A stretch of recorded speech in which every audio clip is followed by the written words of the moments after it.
காய்கறியும் பழங்களையும் நம்ம எப்படி சாப்பிட்டோம் தெரியுங்களா? ஒரு 90கள் இந்த 90s kids 80s kids 70s கிட்ஸ்லாம் இருக்கீங்க, அவங்களுக்கு தெரியும் எப்படி சாப்பிட்டோம்னா, கூரையில் படர்ந்த சுரை, தரையில் தவழ்ந்து செல்லக்கூடிய பூசணி, பூமிக்குள் மறைந்து கிடக்கக்கூடிய கிழங்கு வகைகள், கை கெட்டும் தூரத்தில் பறிக்க காத்திருக்கும் கொய்யா பழங்கள், தானாக விழுந்து செஞ்சிவப்பு நிறத்தில் பழுத்து விழுந்திருக்கக்கூடிய நாவல் பழங்கள், திருட்டுத்தனமாக பறித்த மாங்காய்கள், கொக்கி வைத்து பறித்த கொடுக்காய் புலிகள், இதுதான் நம்மளுடைய உணவியலா இருந்தது.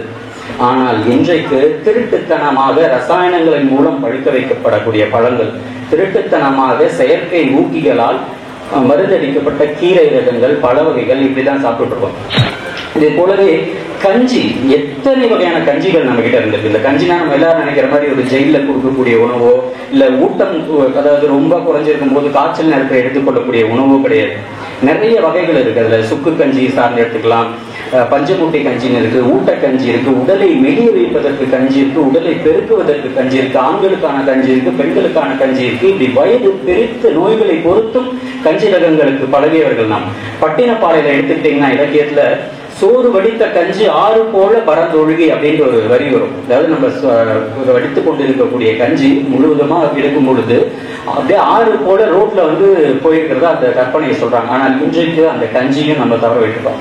அடுத்து இந்த சிறுதானியங்கள் ஒரு புறம் பேசலாம். அதுல நம்ம பாரம்பரிய அரிசி ரகங்கள் 3 நாட்களுக்கு முன்னாடி ஆற்காடு அரிசி திருவிழாவில் சிறப்புரையாற்றிட்டு வந்தோம். அங்க போய் பார்க்கும்போது எக்கச்சக்கமான பாரம்பரிய அரிசிரங்கள் எல்லாருக்குமே தெரியும், அந்த பேர்லாம் சொல்ல வேண்டியதில்லை. ஆனா அதுல நான் குறிப்பிடக்கூடிய விஷயம் என்னன்னா, அதில் இருக்கக்கூடிய நிறமை சத்துக்களை நம்ம யோசிச்சு பார்க்கணும். இப்ப ஓவியர்கள் தூரிகை கொண்டு தீட்டும் போது வண்ண கலவைகளை தயாரிப்பாங்க. அதாவது சிவப்பு நிறத்திலேயே அடர் சிவப்பு, வெளிர் சிவப்பு, வெவ்வேறு சிவப்பு நிறங்கள் தேவை. அந்த மாதிரியான சிவப்பும் கருப்பும் பாரம்பரிய அரிசி ரகங்கள்ல இருக்கு. ஒரு சிவப்புக்குள்ளேயே நிறைய சிவப்பை நம்ம பார்க்க முடியும். இது எல்லாமே ஆந்தோசைனின்ஸை கொண்டிருக்கக்கூடிய பொருட்கள், புற்றுநோயை தடுக்கக்கூடிய பொருட்கள். நம்ம கொஞ்சம் சிந்திச்சு பார்த்தோம்னா, இந்த பாரம்பரிய அரிசி ரகங்களை பின்பற்றியது, சிறுதானியங்களை எடுத்துட்டு இருந்ததெல்லாம் எப்போ தவற விட்டோம். இப்ப திரும்பி அதை நோக்கி இப்ப தவறு கிடையாது. ஆனா எல்லாருமே ஒரு காலகட்டத்தில் பின்பற்றிட்டு இருந்திருப்போம், அதுக்கப்புறம் தவற விட்டோம் இல்லையா? அதை யோசிச்சு பார்த்திருக்குமா? யோசிச்சு பாருங்க.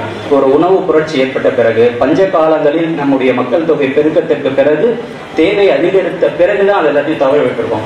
சரி, முடிஞ்சது முடிஞ்சு போச்சு. இனிமேல் அதை எப்படி நம்ம பயன்படுத்தணும் அப்படின்ற சூழலுக்கு நம்ம வரணும். நல் உணவுகள் அப்படின்னு சொல்லும்போது, நீங்க வெளியில பாத்தீங்கன்னா முதல்ல நுழைந்த இடத்திலேயே பனங்கிழங்கு மால்ட் கடையில் வச்சிருப்பாங்க. நிறைய உணவு திருவிழாக்கள்ல வைக்கிறாங்க, நிறைய ஆன்லைன் ஸ்டோர்ஸ்ல கிடைக்கிறது. இப்ப ரொம்ப பிரபலமாயிட்டு இருக்கக்கூடிய ஒரு உணவுப் பொருள். இந்த பனங்கிழங்கு மால்ட்டை எடுத்து ஆய்வு பண்ணி பார்த்தா 100 கிராம் பனங்கிழங்குல நிறைய சுண்ணச்சத்து, கால்சியம் சத்து இருக்கு, இரும்பு சத்து இருக்கு, நார்ச்சத்து இருக்கு, வெறும் 100 கிராம்ல. ஆனா நம்ம அதை ஒதுக்கி வைக்கப்பட்ட ஒரு பொருளாக திரும்பி ஒரு மதிப்பு கூட்டு பொருளாக கொண்டு வந்துட்டு இருக்கோம். சென்ற தலைமுறை வரை பனங்கிழங்க அப்படியே வேக வச்சு நல்லா அதை உரிச்சு சாப்பிடக்கூடிய பழக்கம் நம்மளுக்கு இருந்தது. ஆனால் இன்றைக்கு அதை கொடுத்தோம்னா யாராவது உரிச்சு அந்த நாரை எடுத்து உள்ள இருக்கக்கூடிய தண்டை எடுத்து உடைச்சி சவைச்சு அதை சுவைச்சு சாப்பிட்றதுக்குள்ளேயே போதும் ஆயிடும்னு சொல்லிட்டு அதை தவிர்த்துறாங்க. இதுவுமே மிக தவறான ஒரு பழக்கம். இது ஒரு சிறு எடுத்துக்காட்டு. பனங்கிழங்கு மால்ட் மாதிரி நம்ம கிட்ட எத்தனை வகையான உணவுகள் இருந்தது.